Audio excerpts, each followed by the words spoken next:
The starship Aurora's Promise drifted silently through the dark ocean of space. It was a deep exploration vessel, sent from Earth to reach unknown star systems no human had ever seen before. On board were scientists, diplomats, and brave volunteers who had agreed to live far away from home for many years. Among them was Elias Reed, a calm and thoughtful human who worked as a communications specialist. Elias was not a soldier. He was not a commander. He was someone who believed that words could build bridges where fear would build walls. He spent most of his time studying alien languages and learning how to understand species with different cultures and emotions. Some people on the ship thought he was too quiet, too soft or too kind to survive the dangers of deep space. But Elias believed that kindness was not weakness and it was strength. One day, the ship detected a signal from a nearby planet. The signal was intelligent, rhythmic, and repeated in a pattern. It wasn't human. It wasn't recorded. It was alive. The captain ordered the crew to investigate.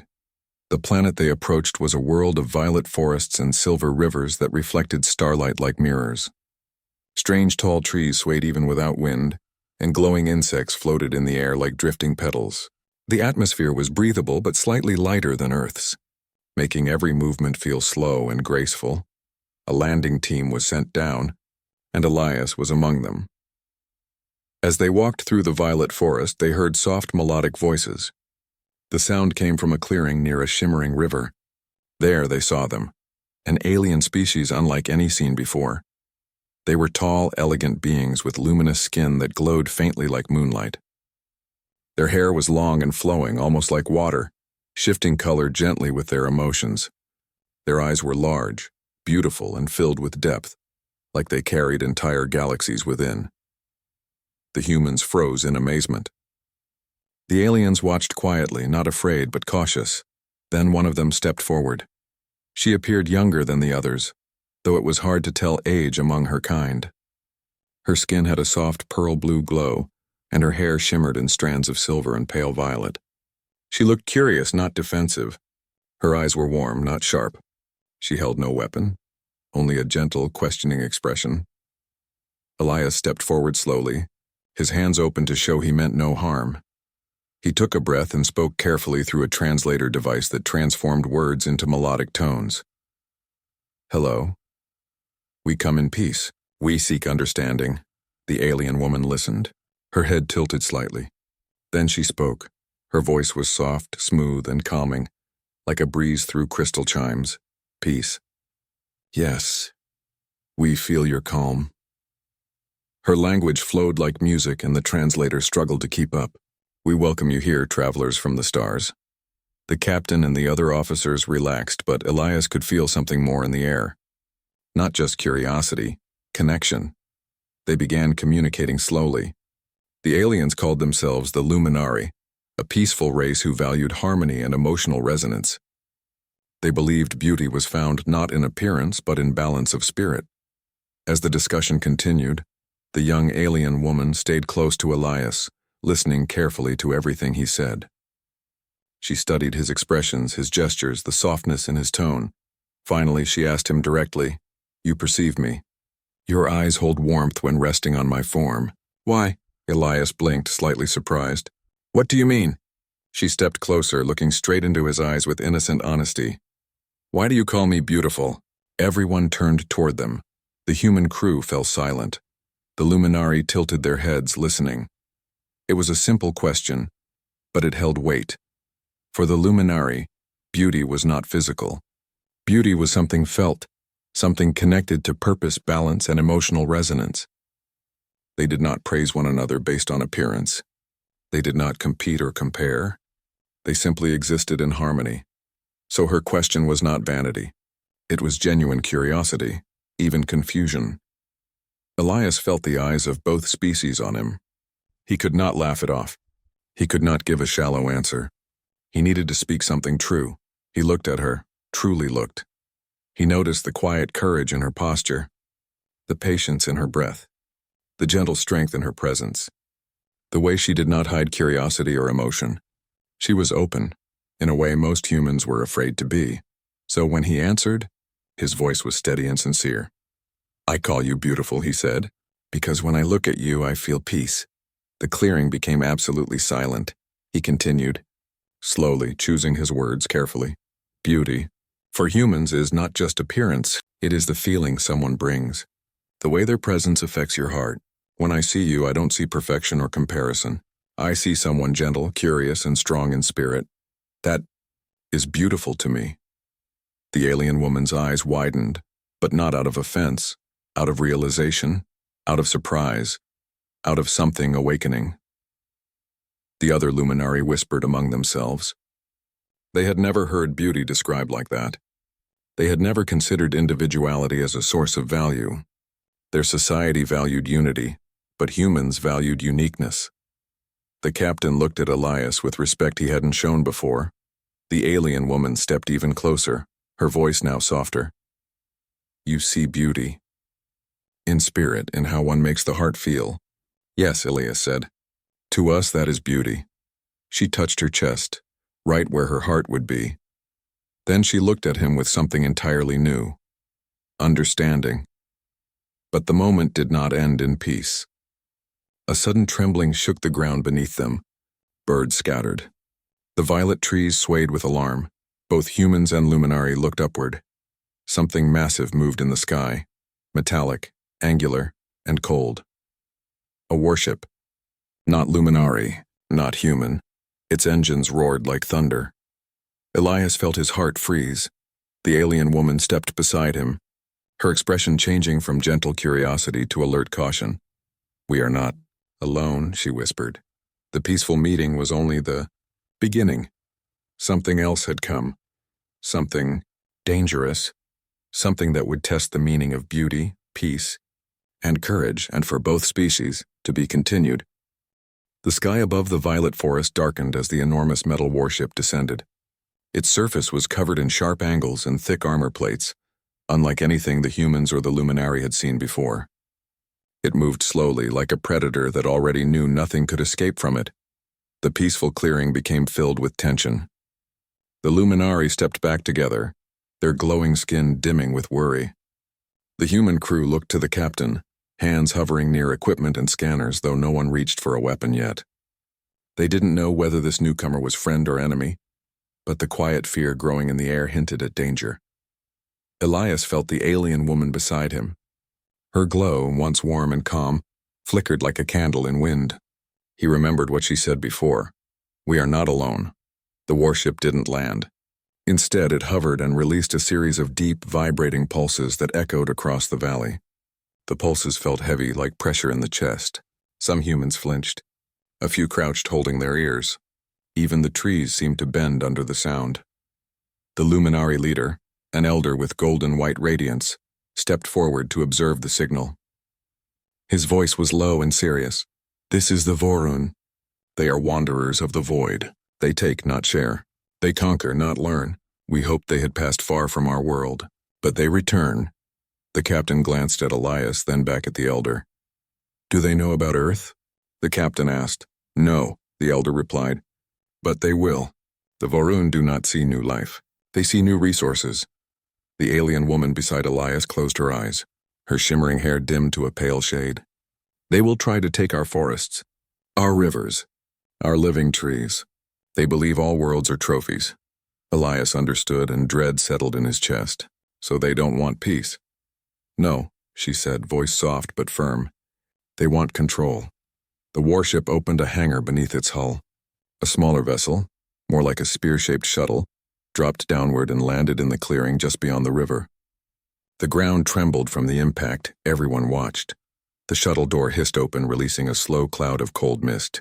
Out stepped three beings wearing plated armor, tall, cold. The armor was dull gray, marked with red glowing lines.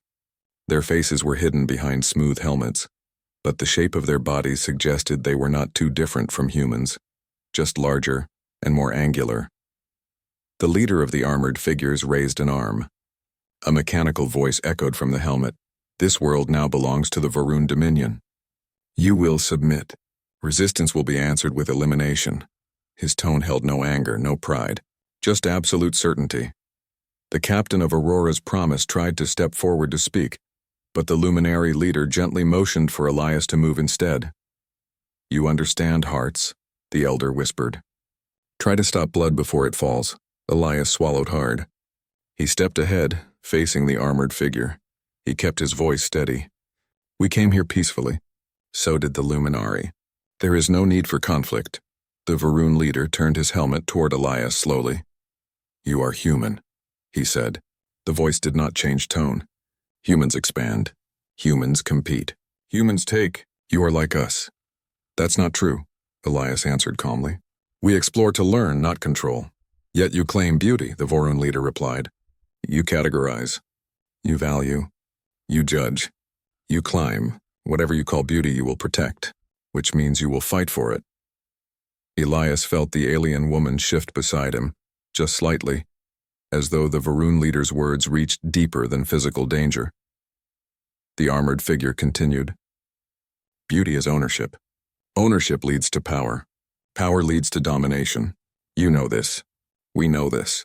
That is why we take worlds before others become strong enough to challenge us. The statement was chilling not because it was threatening, but because it was said like a natural law. The Varun believed conquest was survival. The captain finally spoke, stepping forward. We will not allow you to harm this planet or its people, she said firmly. The Vorun leader lifted one, armed, and his soldiers raised their weapons instantly. The clearing froze. The elder Luminari lifted his hand, glowing softly, peaceful. But it was clear the Luminari were not warriors. They defended through harmony and resonance, not force. Elias could feel it. If this turned into a fight, they would lose. The Varun leader lowered his arm slightly. Not in peace, but in amusement. You value many things you cannot protect, he said. Your emotion makes you weak. Then the alien woman stepped forward. She was small compared to the tall, armored invaders. Her glow was soft, her voice calm. But her presence held weight, something centered, grounded, steady. You do not understand, she said. We do not define value by possession.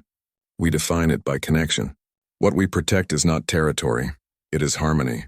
The Vorun leader tilted his head. Harmony is temporary. Power is eternal. Power without harmony collapses, she replied.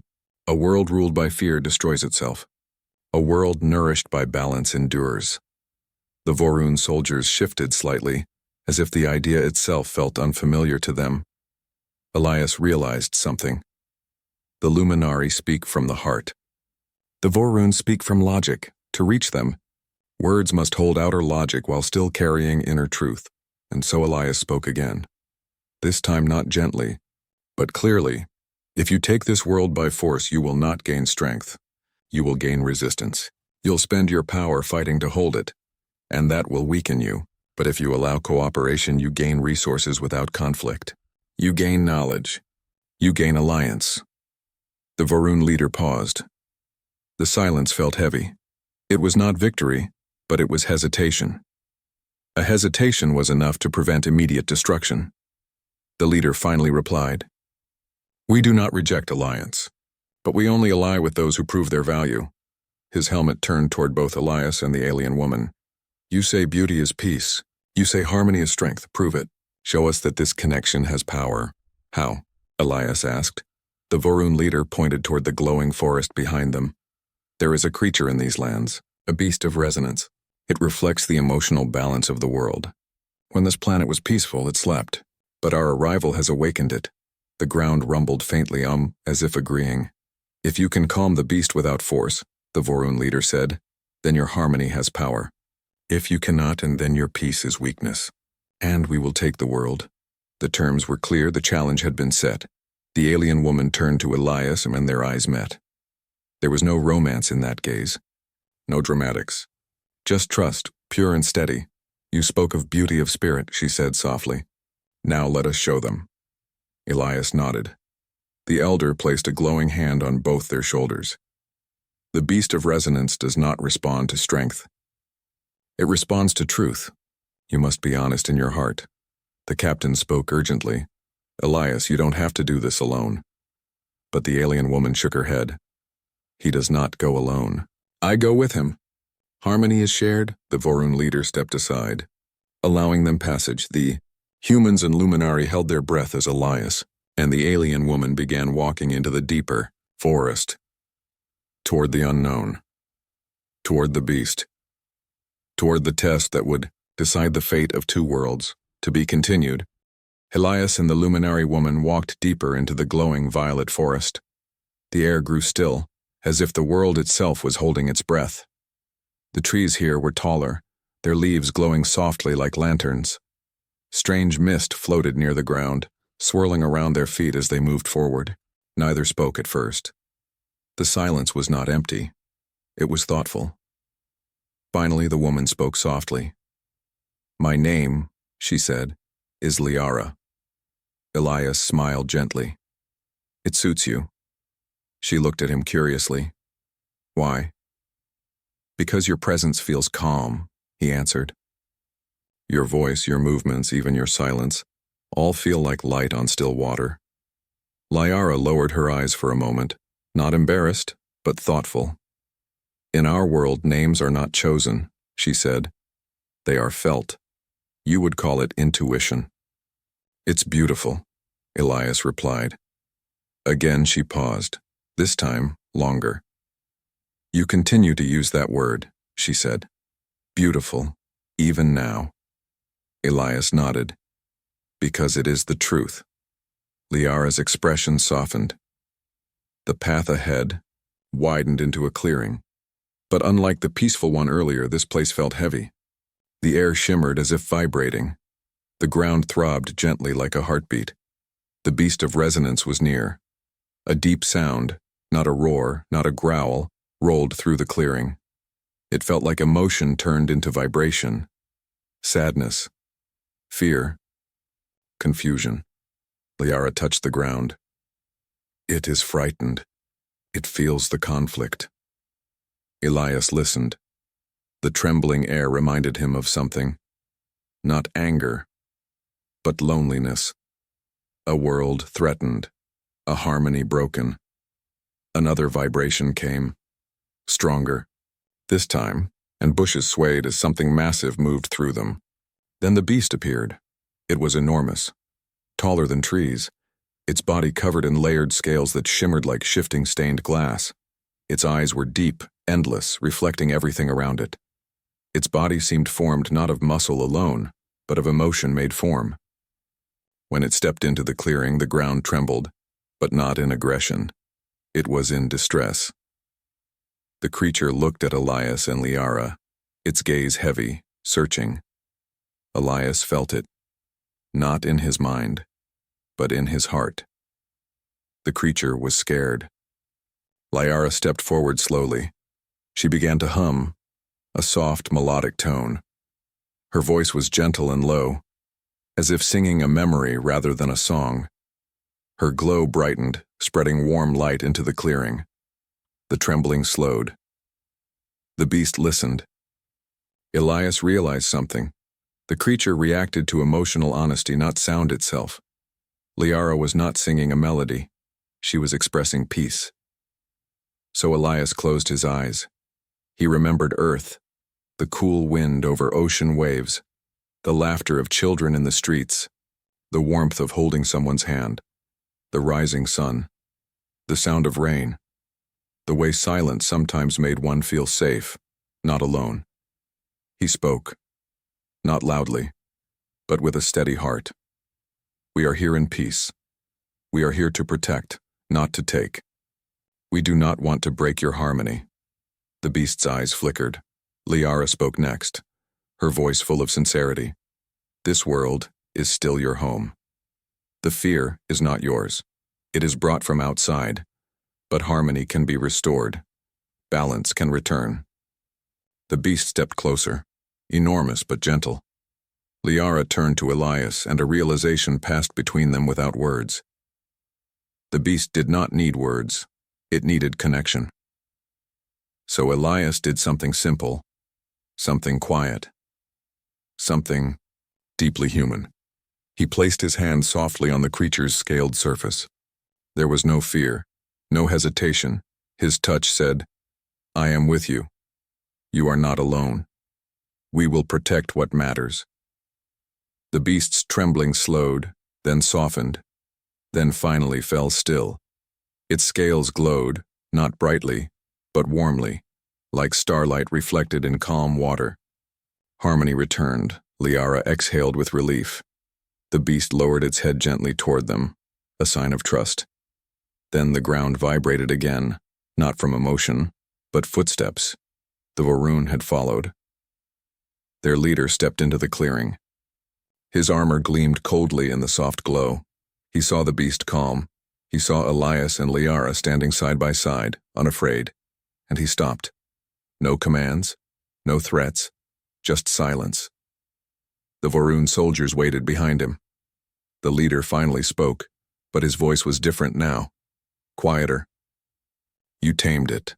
Elias shook his head. "No, we did not control it. We listened to it. We respected it." Liara added, "This is the lesson of harmony. Strength does not mean taking. Strength means understanding." The Voroon leader looked at them, truly looked, not with arrogance, not with superiority, but with consideration. "You showed influence over something powerful," he said. "Not through dominance, but through presence." Elias nodded. "We didn't prove harmony is stronger than conflict. We proved harmony prevents the need for conflict."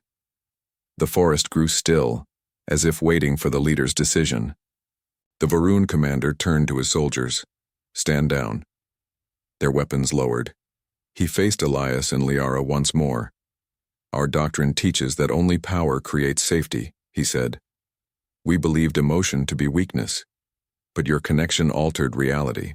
That is a form of power we have not studied." Liara stepped forward gently. "Harmony is not one mind. It is many minds moving together. You do not have to be alone in strength." The Voroon leader paused. Then, slowly, he placed his hand over his chest. "We will withdraw," he said, "but not as enemies. As observers, and possibly future allies." Elias felt relief wash through him. Liara closed her eyes, letting her glow return to full brightness. The beast of resonance lifted its head and released a soft, echoing tone, peaceful, calm, a blessing. The Voroon leader signaled his soldiers. They turned and walked back toward their shuttle. Not defeated, but changed. The sky, once shadowed by war, began to clear again. Liara turned to Elias. "You spoke truth," she said softly. "Your heart guided peace." Elias smiled, not proud, not triumphant, but grateful. "You helped me see what harmony truly means," he replied. She looked into his eyes, and there was no misunderstanding. Their connection was not romance, not desire, but mutual recognition. Two beings from different worlds, two spirits aligned not by shape, but by heart. The luminary elder returned with the others, relief spreading across the clearing. "You have changed more than fate," the elder said.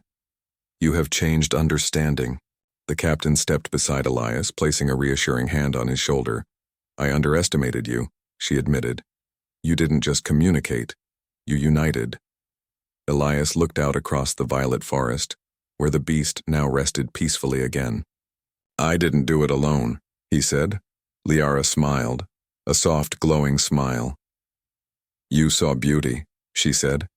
"Not in form, but in meaning, and that changed everything." The humans prepared to return to Aurora's promise.